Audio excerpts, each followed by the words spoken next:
Bienvenidos, primera temporada, primer episodio de esta serie de entrevistas que vengo realizando hace ya un tiempo bastante largo, que comparto por ahí de forma muy acotada en Instagram, y muchos me han preguntado qué pasó con el resto de la charla. Bueno, he decidido abrir este canal de YouTube para que ustedes puedan ver el resto de esa charla justamente, así que sin mucha más introducción que esta, mirá quién encontré.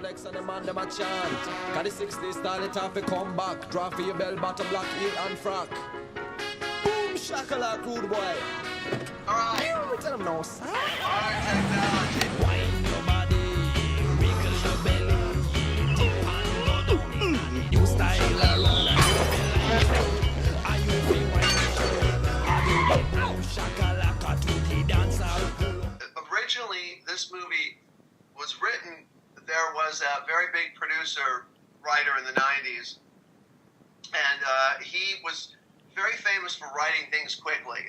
So he was at a meeting at Warner Brothers and typed up a lot of pages of these two characters, Harry and Lloyd, and he didn't know what to do with them. So he then was looking for writers that he could have come in and give them these pages and say, guys, take a look at these, come back to me with a plot, and if I like it, you can go write it. We came back to him with the whole plot of Dumb and Dumber. And he said, I love that. You guys go write it. He moved to another studio, and this project fell into a black hole, and it was dead. So how did you get the project back in track?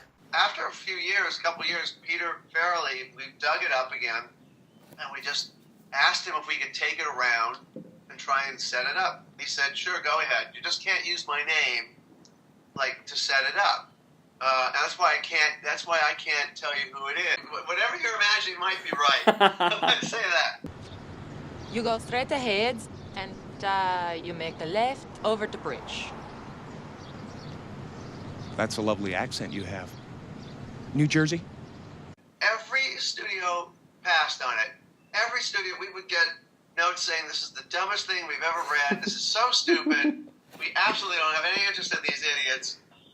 Every studio passed twice. And then one little company, there's these two guys named Steve Stabler and Brad Gravoy. They had a company called the Motion Picture Corporation of America. And they said, because when we were taking it around, we were saying Peter wanted to direct it. And he'd never directed anything. Peter, I don't think he'd even seen a camera in his life. That's how unqualified he was to do this. And but we were tagging around saying Peter's going to direct it, and they were like, "Well, what has he done before?" And he said he hasn't done anything ever. And so that was another big thing against it. The moment they said yes, suddenly, as usual, it creates attraction, and people are like, "Really?" So that's when New Line became interested in the movie. And then the moment Jim Carrey read it, they just made The Mask with him. And the moment he read it and loved to do it, then the whole thing exploded. And I remember his price at that time was $750,000, and they had not released The Mask yet. And we said to New Line, we said, if you want to hire him for this movie, hire him at $750,000. Do not wait for The Mask. And they said, no, we're going to wait for The Mask. We want to see how it does. Well, it came out, it was a hit, and they ended up having to pay him $7 million. $7,500,000. It was 10 times as much. Yeah. Why did you choose Chef Daniels and Jim Carrey for this movie? We loved Jeff Daniels. We were big fans of Something Wild, the Jonathan Demme movie Something Wild, and we just thought he was hilarious. But he wasn't perceived as a comic actor. He was thought of as a really dramatic actor. So we loved him, and we were insisting Jeff Daniels, and Jim Carrey really wanted to work with Jeff Daniels because he thought he was a great actor, and that was just one of those things where the moment they met, the chemistry, they just had it. Just when I think you couldn't possibly be any dumber, you go and do something like this and totally redeem yourself. And are they inspired by any of your friends? Peter knew a guy named Harry Dunn, so we just named him Harry Dunn. He was not at all like Harry Dunn, but we definitely loaded them with all the stupid characteristics of the dumber characteristics of our dumber friend. It's filled with things that he overheard, you know. And I even believe that that Bobby Farrelly was on a date, and the whole thing with the broken toilet, that happened to Bob.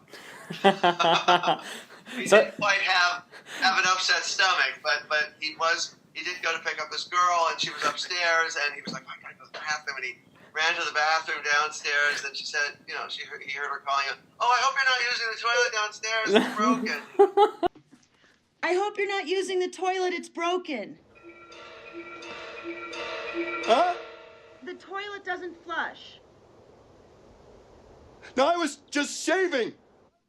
Jim Carrey's manager was sitting next to me, and in the scene with Jeff Daniels at the bathroom scene where he's on the toilet, he turned to me and he said, and he looked, he was pale. He said, "You're cutting that out, aren't you?"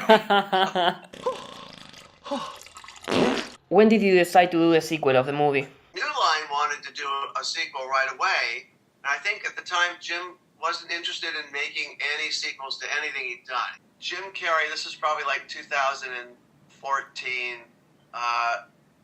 or 2013. Jim Carrey was on vacation, and he was in the hotel room and he was watching movies, and Dumb and Dumber was on, and he watched Dumb and Dumber, and he called up Peter and he said, "God, that movie's made me laugh. It's so funny. Let's do another one."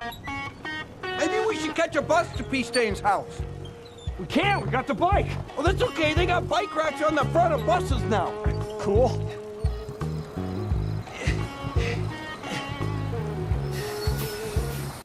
What was weird was we thought that we had captured the spirit of the first one. Like, we weren't going to try and make it we weren't going to modernize the humor. We were going to do the same thing, the same stupid 1994 humor in 2014. People still say it's the funniest thing I've ever seen, or it's my favorite movie as a kid.